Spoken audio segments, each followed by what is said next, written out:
Bonjour à tous. Aujourd'hui, je vais vous parler de psychogénéalogie et de quelque chose qui est très important parce que ça peut toucher de façon inconsciente plein de gens. Ça s'appelle les dates anniversaires. En fait, il y a des familles où le fait qu'il arrive un événement à une date précise ou à un âge précis devient une fatalité, voire une normalité.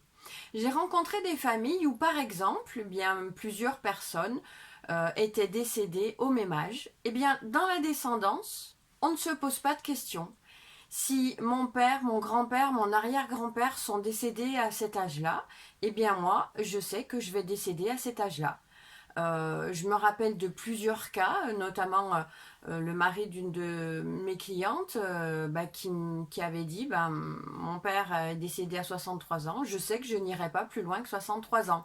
Et en fait, il n'y a aucune remise en question de ça. C'est comme ça, c'est ainsi. Hein. Il y en a même qui font le nécessaire en se disant de toute façon il est prévu que je parte dans tant d'années, donc je fais le nécessaire, mon testament est fait, voilà, il faut s'attendre à ça, etc. Alors, d'un côté, toute la famille souffre, je dirais inconsciemment, ou même consciemment d'ailleurs, mais en ne disant rien parce que, en fait, on ne va pas contre une fatalité. Alors que si, il faut savoir qu'en fait, très souvent, ça s'appelle non pas une fatalité, mais la loyauté. Et la loyauté, c'est quelque chose contre laquelle on peut aller. C'est-à-dire que la fatalité, c'est une croyance. C'est quelque chose qu'on a mis dans notre cerveau, même voire dans notre corps, dont on est investi, en se disant, de toute façon, c'est pas possible qu'il se passe autrement.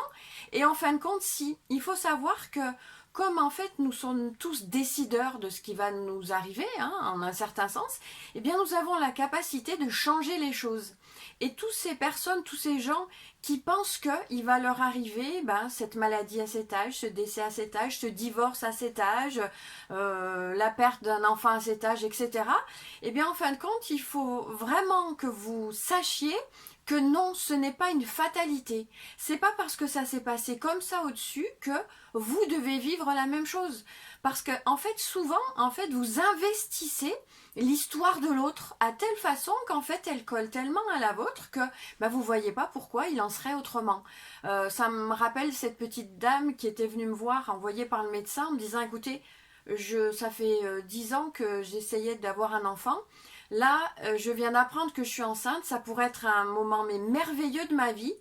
Or, ce qu'il m'arrive à l'esprit, mais d'une façon horrible, c'est que ma mère, ma grand-mère et mon arrière-grand-mère ont perdu leur premier enfant à la naissance. Et elle me dit, pourquoi moi, il m'arriverait pas la même chose? Donc effectivement, ce moment fabuleux qu'elle devait vivre était pollué par cette image, ce vécu logique en fait qu'elle avait eu de sa famille.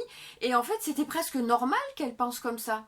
Sauf que nous avons fait un travail qui était évident, c'était de rendre à sa mère, sa grand-mère et son arrière-grand-mère leur histoire, en fait, qui ne lui appartenait pas à elle, et bien qu'il y ait beaucoup d'amour, qu'elle les aime, et parce que ça n'a rien à voir, ça fait partie des liens, en fin de compte, qu'il faut couper, parce que ce sont des liens négatifs. C'est-à-dire que on a le droit de ne pas être en loyauté avec ce qui s'est passé au-dessus, en fidélité. C'est-à-dire qu'on a le droit de ne pas mettre un rôle fataliste à un événement traumatisant. Alors, quand c'est un événement fabuleux, effectivement, on se dit c'est plutôt chouette. Mais la plupart du temps, en fait, quand ça se passe mal, c'est que ce sont des événements qui sont vraiment pas sympas.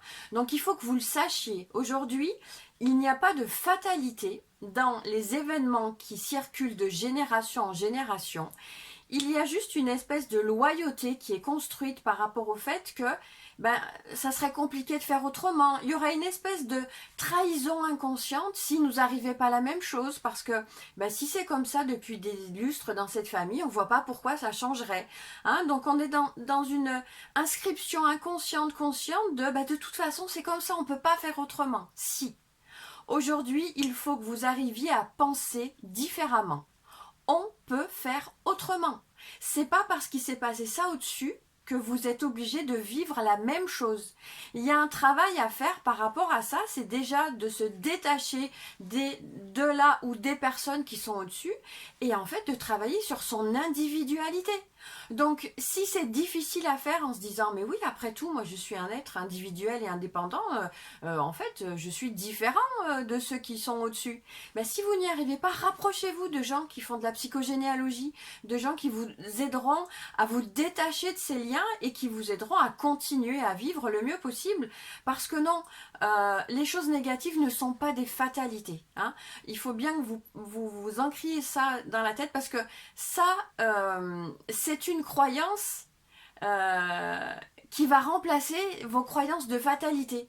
Tout peut être changé. Rien n'est figé, à part la mort, et d'ailleurs, pour certaines, il y en a qui reviennent, mais en général, effectivement, puisqu'on ne sait pas ce qu'il y a après, à part la mort qui est figée, mais tout le reste, et puis certains handicaps ou des choses comme ça, évidemment, je ne veux pas non plus faire une généralité, mais il y a des choses que vous pouvez changer. Donc, parlez-en, allez voir des personnes qui s'en occupent, qui vous aideront à gérer ça, et vous verrez que vous pourrez passer des choses, des caps formidables.